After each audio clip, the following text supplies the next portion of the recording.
ओम श्री सिद्धभैरवाय नमः. बघा, आज काय आहे? अहिल्याबाई होळकर जयंती. बघा, होळकर घराण्यातलं एक सेनापती रस्त्यानं चाले होते आणि अहिल्याबाई ही छोटीशी मुलगी होती आणि तिनं काय केलं होतं, शंकराची पिंड केली होती आणि त्या पिंडीला त्या खेळत होते.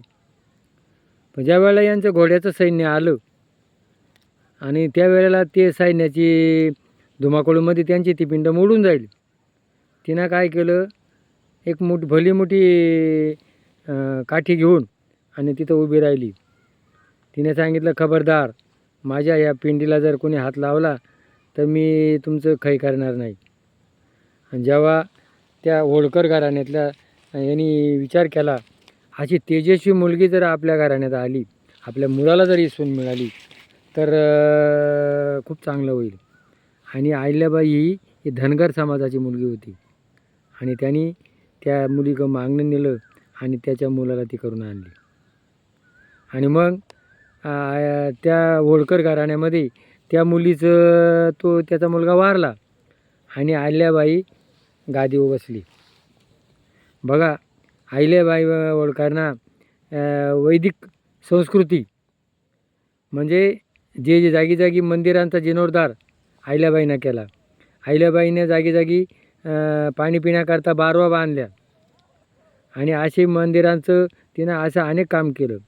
आणि तिचा एक तेजस्वी कठोर न्याय, सडीतोड न्याय. आणि एक दिवस काय झालं, एक गाईचं वासरू रस्त्यामध्ये होतं आणि तिचा मुलगा रथामध्ये बसून चालला होता आणि त्याने त्या त्या गाडीमधून रथानं त्या वासरू चेवणलं.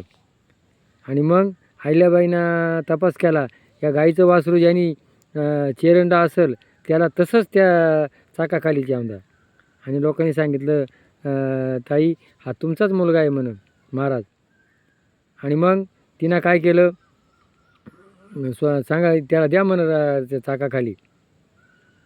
आणि मग तिनं कोणी बसाना, ती स्वतः रथावर बसली आणि त्या मुलाचे हातपाय बांधले आणि त्याच्यावरून ती रथ चालवायला लागली.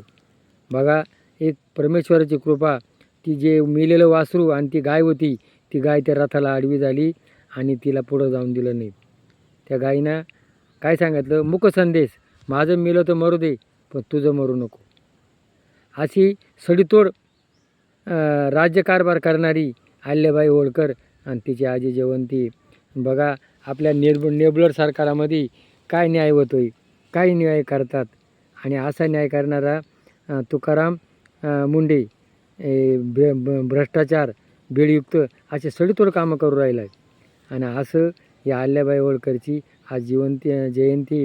तिनं स्वतःच्या मुलाची पर्वा केली नाही. आणि आज राजकारत्यांचे मुलं मोठमोठे भ्रष्टाचार करतात तरी ते सहन केलं जातं. म्हणजे हा निबळट राज्य सरकार आहे. जसं अहिल्याबाईनं दैवी काम पुढं केलं आणि सडीतोड राजकारभार केला, तसा राजकारभार झाला पाहिजे.